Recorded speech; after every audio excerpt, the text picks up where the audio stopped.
Good afternoon, DC Ranch golfers. Here we are on Saturday, April the 29th, and this is Stampede Week coming up.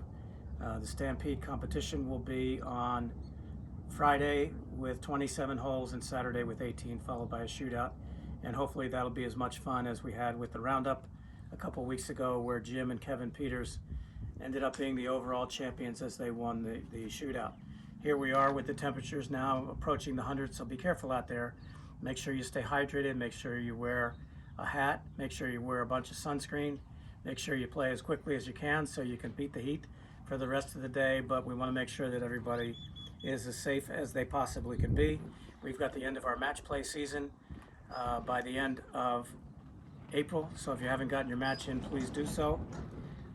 Rough, you have cut the rough down to about 3/4 of an inch. We're going to cut it down even or so after the Stampede, because we want to get that Bermuda as healthy as we possibly can. The airification dates for the summer, if you please write down on your calendars, July 3rd through the 17th, we're going to airify every bit of grass that we've got out here. So if you're going to take a family vacation, that would be the time to do it. The hours of operation for the golf shop coming up would be 7 to 3, and the practice area would be 7 to 6. So if you can please write those times down as well. I must remind you that when you're playing hole number 10, especially if you're walking, there over the years has been a cutoff path to the forward tees on number 11. We are no longer allowed to use that path. We are going to get signage. I met with the homeowner and he's asking for our members to please respect the fact that this is his lot and not to use that lot going to number 11. So we'll talk about it. We've got a survey going out about the men's and ladies member guests. If you please fill them out as honestly as you can, that'll help us improve over the years to come. Handicaps, you see that the 4Ts is sending out handicap notifications. The easy way to avoid getting a lot of notifications is when you're going out to play. Let's say it's late in the afternoon, you're going to play 9 holes, you're going to hit a couple balls maybe. You just let us know in the shop that it's a non-postable score. You won't get these notices. So,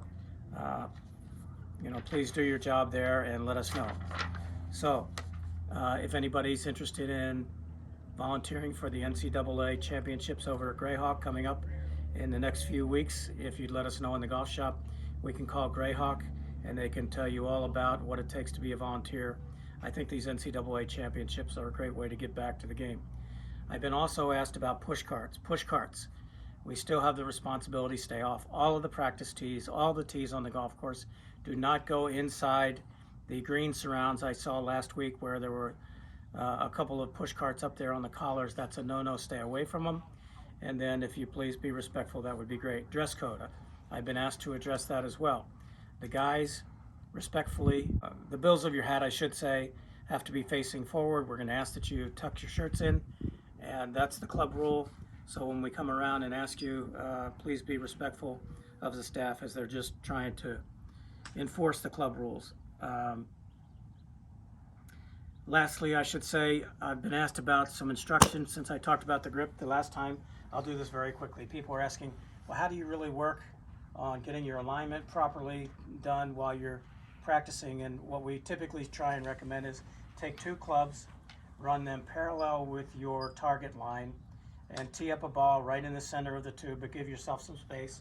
And then when you straddle the shaft between your feet and you set your club face squarely behind your ball and you look down, you see that your left foot is a distance from the shaft and the right foot is a distance. And so you can see here that my left foot is just slightly closer to the shaft than my right. So my ball is a little bit more forward with this club that I have in my hand. But if I went down, and if this were a wedge, I might move the ball back in my stance. And if this were a driver, I would move farther away and I'd put the ball up in the stance off of my left heel. And then you just make your swings into the impact area. You release your club and you work on these little drills and exercises in your little homemade batter's box. And I think you'll be able to align yourself a little bit better when you practice. It just doesn't make any sense to come down here and just hit balls aimlessly. So let us help you if we can. So as we go into the remainder of the summer, we want everybody to be safe. We want you to travel safely, enjoy the time with your family.